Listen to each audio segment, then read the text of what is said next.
Course record holder from Germany. He is here in Vietnam with us. He is racing our Asia Pacific Championship. In just a moment, we will introduce you to Germany's Ironman world champ, Patrick Lange. First of all, we've got a video to show you. Please check it out.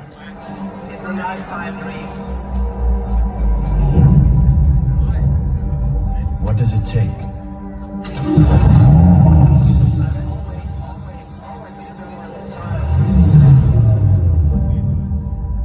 Is it strength?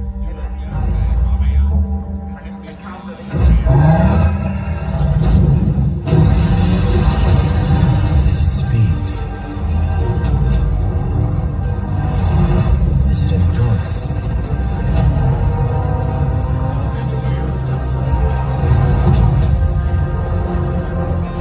Is it the competition?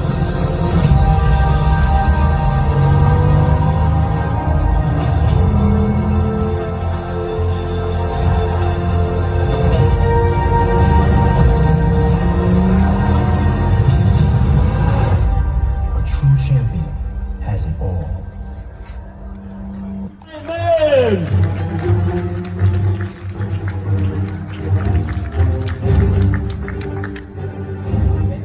Wow. By the way, our little chat session is sponsored by VNG here. And wow, Patrick, great to have you. Great to have you here. It's a little warm up on stage. Thank you for being here in Danang, Vietnam for our Asia Pacific Championship. Yeah, thanks for having me, and I'm looking forward for this little chat with friends among the triathlon scene. So we just keep it casual, keep it easy, and yeah, I'm looking forward for our little talk. Thanks. Absolutely. You can come closer. Yeah, I was gonna say, yeah, come on in. Go ahead. We don't bite. First of all, Not today. Tomorrow. I want one of those cars. No, I wanted to. Yeah. No, it's a great production. We did it after Frankfurt last year. It was actually the biggest video procedure that I've ever been involved. So they had a big truckload of equipment and roads closed and everything else for a little minute clip. So it's great to see the sport also growing with that kind of stuff, and I think the result is awesome. It's a really, every time when I watch this video, it's not just about the Audi car. It's just this whole spirit that is shown, just giving me goosebumps. It's a pretty cool tune-up for the race, I think. So great video. Very cool. Have a little Vietnamese summary of Patrick's. My first question is, what brought you to Vietnam? What was on your calendar? Why did you decide to come and race in this heat here? Obviously, this is our big 70.3 Asia Pacific Championship. Why did you decide to come to Vietnam? And let's have Yeah, there are a ton of reasons to race in Asia. I experienced the race in the Philippines in 2016, actually as one of the first start before I had this big breakthrough race in Texas. And I experienced this passion also from sunrise events in Europe. The events are also, they're great organized, but there's something special in Asia. The people are a little bit more passionate about, especially about the pro field. And yeah, they just do a lot for the athletes, I feel. So it's always really a warm welcome. And so I like to race in Asia. So whenever the schedule has a little free gap, I try to race here, which was not so often, obviously, last year, but I really enjoy it and enjoy being here. And yeah, and the other big reason is that I think it's important to keep an open mind and to try new things and develop yourself and just be open for also new challenges. So yeah, I did the last three years kind of the same training and kind of the same training camps, you know, the same places. I was just thinking it's a good idea to see new things, get a new influence for your mind. And so I decided to train in Asia. Actually, I come from Phuket, Thailand, and was 3 weeks there. Enjoyed that really much, and I thought it's a good idea to close this training block in Asia with this sweet race here. Big race here, yeah. What's your wristband? Con, maybe you're racing tomorrow. You have a question for Patrick. Well, just any tips or sharing for a racer before, just the night before the race, in terms of training or nutrition, anything. The day before the race. So training is done now. No training anymore. Just I see you're all sitting or laying on the benches. So that's the most important thing. Legs up now. Rest, relax. Take it easy. Take the carbs in. Don't try new food now. Even if the Asian food is so delicious, but try to stick to what you know and what is just easy to digest. For me, it's always just plain pasta with maybe a little vegetables, but also keep the fibers. You need to keep them very low and try to get the carbs in. It's good to drink a Sprite now or a Fanta. Coke is a little bit too late now, maybe. But yeah, it's also.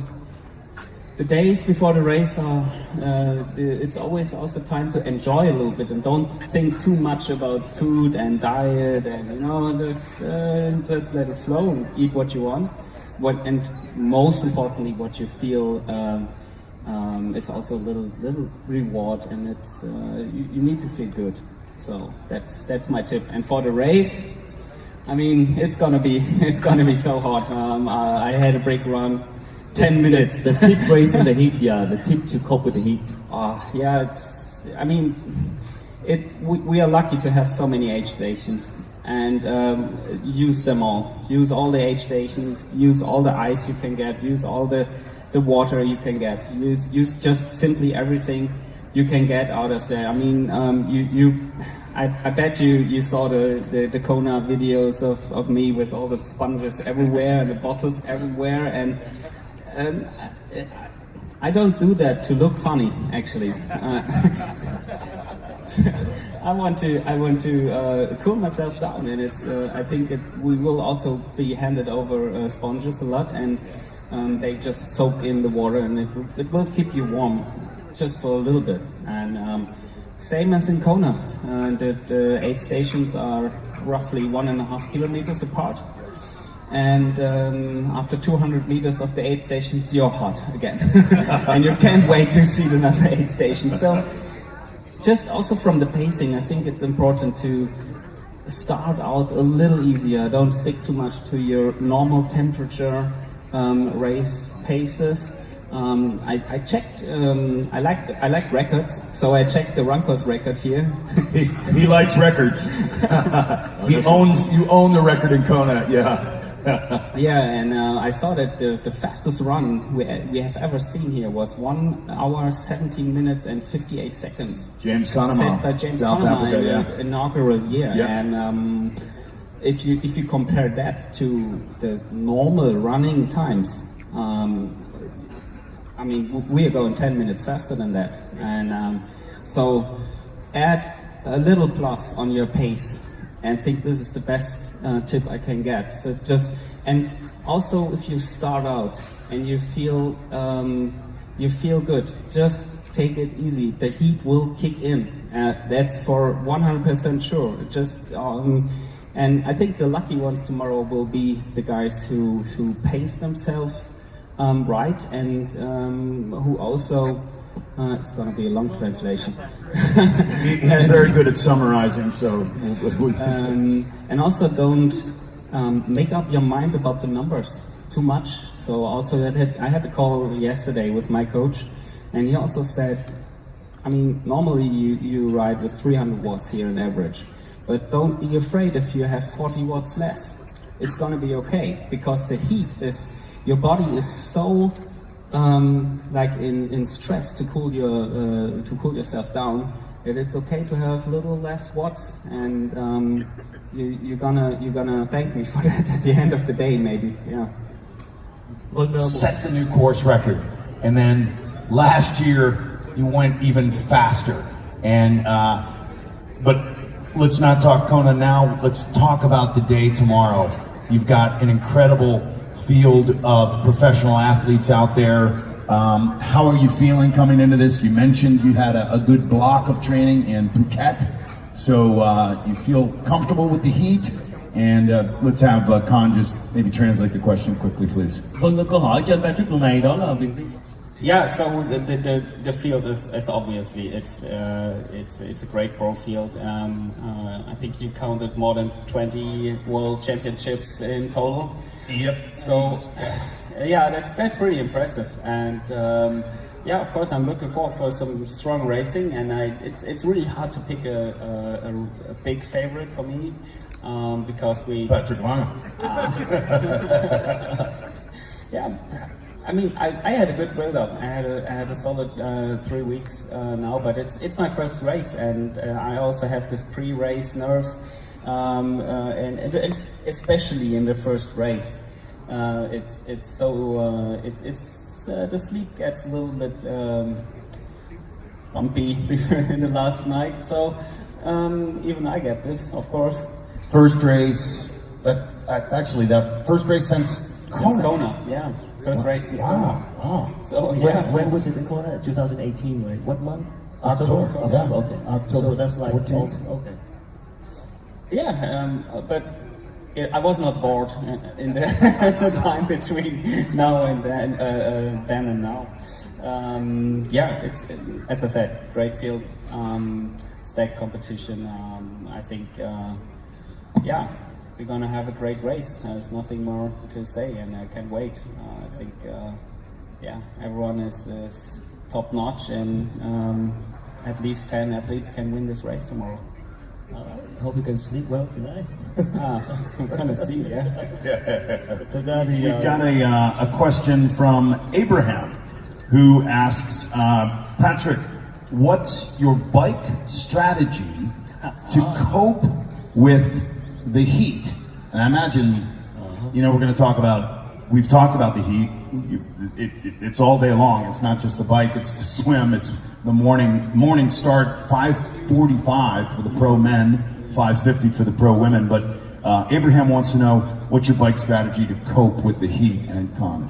Một câu hỏi chúng tôi nhận được từ khán giả mà chúng tôi đã chọn lọc từ khán giả Abraham hỏi về cái chiến lược, cái chiến thuật để mà đạp xe của Patrick, đặc biệt là cái chiến thuật để làm thế nào để đạp và trong bối cảnh chúng ta có một cái thời tiết nóng như thế này tại Việt Nam.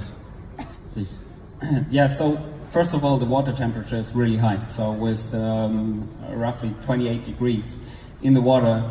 I also had a little chat with Crowe yesterday, and he also said, yeah, you're gonna lose some water during the swim because you're gonna sweat. So my strategy is to go on the bike and try to start out a little bit easy on the first 10 minutes, 15 minutes, get into a rhythm. And while I'm doing this, take in some water as well that to cover up what I lost during the swim. And definitely start out with water and not with ISO, so just to give the body a little bit more time to adapt from swimming position to biking position, and yeah, start with the carbs maybe 10 minutes later than normal. And yeah, other than that, at the beginning, try to keep it a little bit easier. And I said, as before, don't worry too much about numbers. I will do the same. Of course, I have to see how the dynamics of the race went, how I will end up after the swim, how everything unfolds. But definitely, if there's a chance to go, I gotta get going. Maybe, yeah. It's not the best course for a breakaway because it's so flat, but if there is a chance, I think it's at the bridge, and yeah, you gotta take what's there.